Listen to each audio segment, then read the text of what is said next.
बच्चों, आपका स्वागत है आपकी अपनी शिक्षा की चौपाल में। हम अध्ययन कर रहे थे भारत के संवैधानिक इतिहास के विषय में।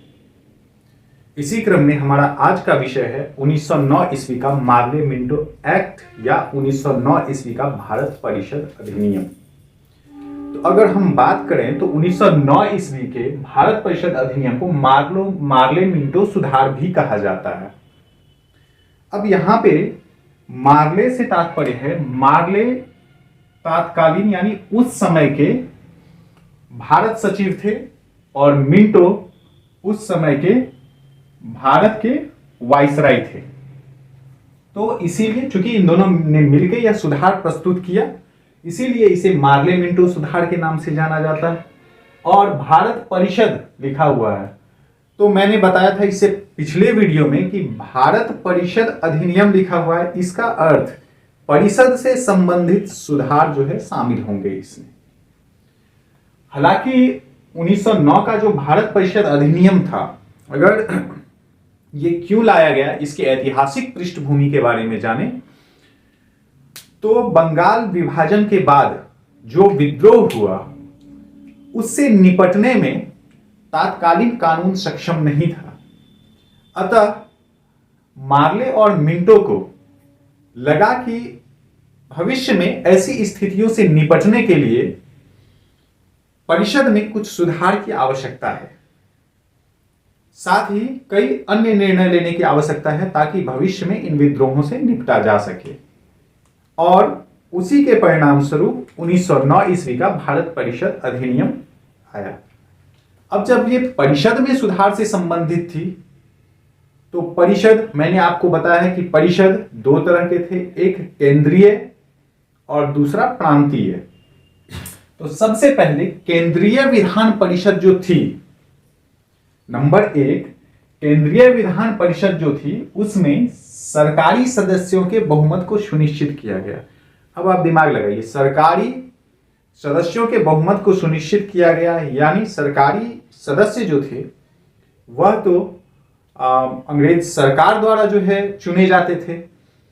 अतः यहां पे अगर उनका बहुमत होगा तो नियम भी उन्हीं के अनुरूप आसानी से बनाए जा सकेंगे। दूसरा, प्रांतीय विधान परिषद। प्रांतीय विधान परिषद में क्या सुधार किए गए? तो प्रांतीय विधान परिषद में गैर सरकारी सदस्यों की संख्या तो अधिक रखी गई, लेकिन सरकारी और मनोनीत गैर सरकारी सदस्य से अधिक थे। अब यहां पे जो है कई जो है सदस्य का चर्चा हो गया है, जैसे सरकारी, मनोनीत गैर सरकारी और गैर सरकारी। तो मैं आपको बता दूं कि चयन के आधार पे 4 तरह के सदस्य होते थे। 4 तरह के सदस्य कौन कौन से होते थे?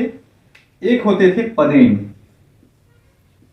अब पदेन सदस्य का अर्थ आप लोग वैसे भी समझते होंगे, जैसे अगर भारत में कहा जाए तो भारत के जो उपराष्ट्रपति होते हैं वह राज्यसभा के पदेन सभापति होते हैं।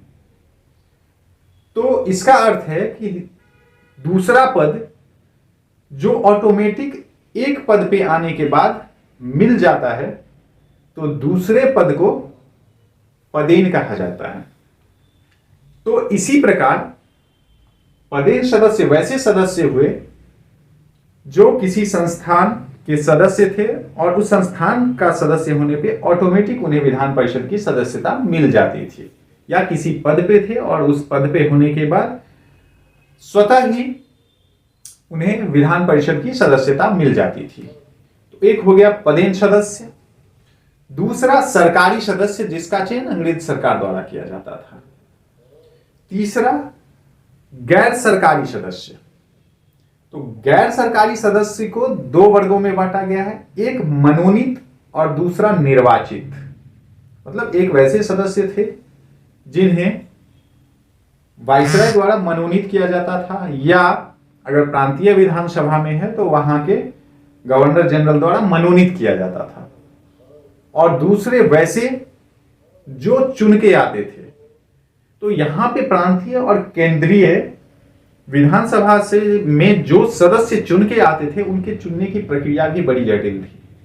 मैंने इससे पिछले वीडियो में आपको बताया था कि प्रांतीय विधानसभा के या केंद्र, अब इन दोनों को अगर देखें तो इसमें सिर्फ सरकारी सदस्य का बहुमत सुनिश्चित किया गया। इसमें भी जो सुनिश्चित किया गया प्रांतीय में, वह सरकारी और मनोनीत गैर सरकारी, सरकारी और मनोनीत गैर सरकारी। अब देखिए यहां समझने की बात है, सरकारी तो हमेशा जो है अंग्रेज सरकार के पक्ष में रहेगा ही, साथ ही मनोनीत गैर सरकारी मतलब वैसे गैर सरकारी व्यक्ति जिनका मनोनयन किया गया है, तो जाहिर सी बात है कि उसकी भी जो विश्वसनीयता रहेगी वो अंग्रेजों के पक्ष में ही रहेगी।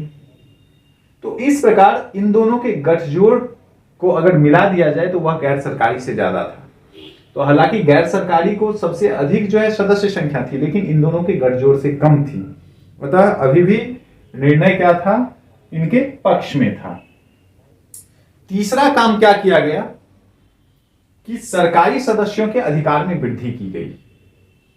अब देखिए, जब तीनों जो है इन तीनों को पॉइंट को मिला के देखें तो यह प्रतीत होता है कि यह विद्रोह से निपटने के लिए उपयुक्त कदम था। अब अगला पॉइंट कि बजट की अंतिम स्वीकृति से पूर्व बजट की विवेचना एवं प्रस्ताव पेश करने का अधिकार दिया गया। अब इसको हम कुछ अलग नजरिए से देखते हैं। ये 3 पॉइंट जो हो गए, ये तो बताते हैं कि परिषद की शक्ति में वृद्धि की गई।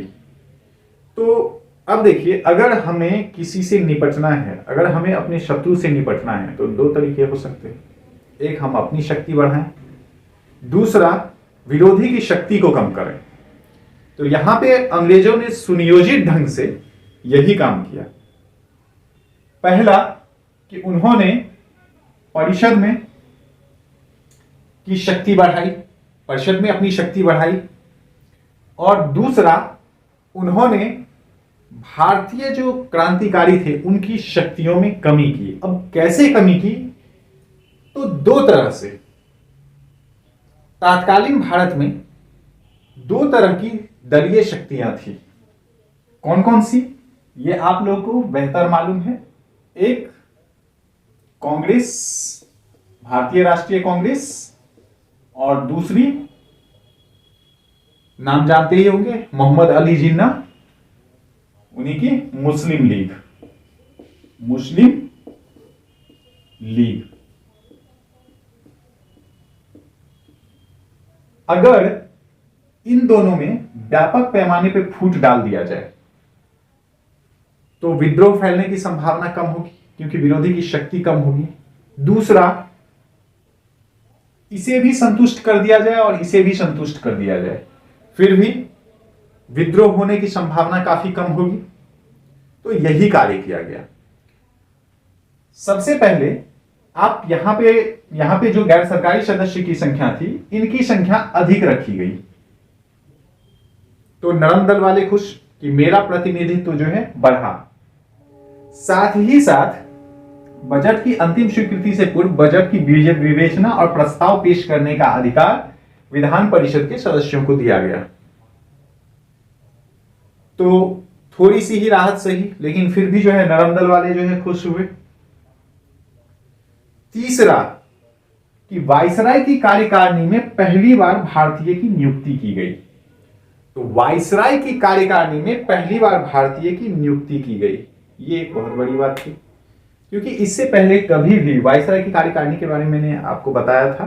तो वायसराय की कार्यकारिणी में इससे पहले कभी भी भारतीयों की नियुक्ति नहीं की गई थी। तो इसमें नियुक्त करने वाले पहले भारतीय थे। ये कभी कभी ऑब्जेक्टिव में आता है, तो आप याद रखिएगा, सत्येंद्र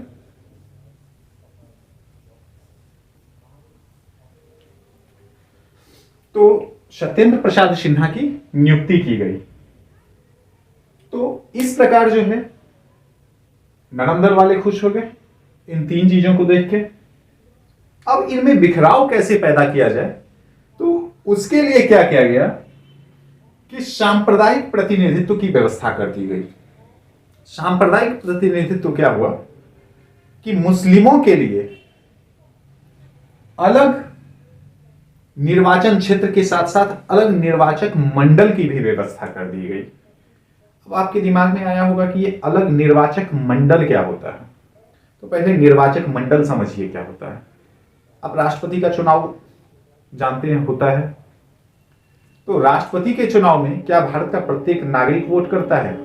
नहीं, राष्ट्रपति के चुनाव में भारत का प्रत्येक नागरिक वोट नहीं करता है, बल्कि कुछ चुने हुए व्यक्ति ही वोट करते हैं।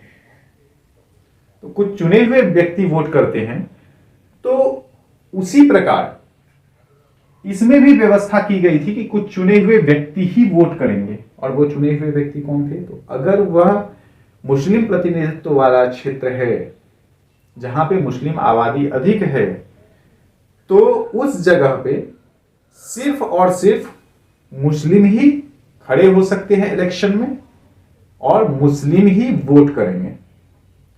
और मुस्लिम में भी कौन वोट करेंगे?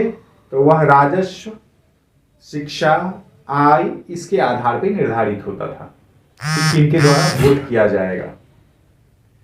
तो इस प्रकार से देखते हैं कि ये मुस्लिमों के लिए स्पेशल प्रावधान किया गया, विशेष प्रावधान किया गया, जो पूरी तरह से हिंदू और मुस्लिमों को बांटने के लिए काफी था।